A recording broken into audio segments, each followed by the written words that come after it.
Sergio Chavez Jimenez, a resident and business owner in Danville who was detained by ICE over the weekend.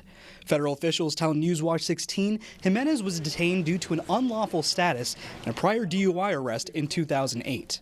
But a Montour-County commissioner who knows the family says Jimenez has been trying to become a U.S. citizen for years.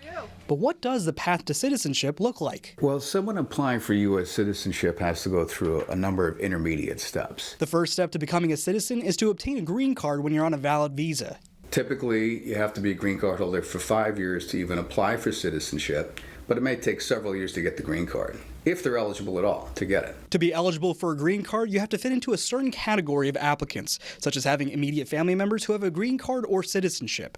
But some categories have very long wait lists. There is a category for siblings of U.S. citizens, but it's not uncommon for that path to take decades before somebody can get a green card. And across certain categories, wait lists are very long. And the reason for that is they have a quota. They only let so many in these different categories, and they just get backed up. A wait list that can go years. During this waiting period between having a visa and getting a green card, sometimes visas can expire. Once a visa expires, you start to accrue unlawful presence. And depending on the length of time you accrue being in the country unlawfully, you can suffer specific penalties. If somebody accrues 6 months of unlawful presence, and they voluntarily leave the United States, they can't come back for 3 years.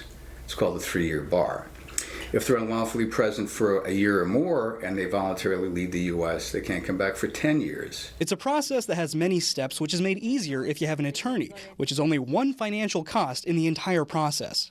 In addition to a cost associated with an attorney, if people have an attorney help them, there are costs payable to the government for going through this process. Costs that can be anywhere between hundreds or thousands of dollars, even without an attorney.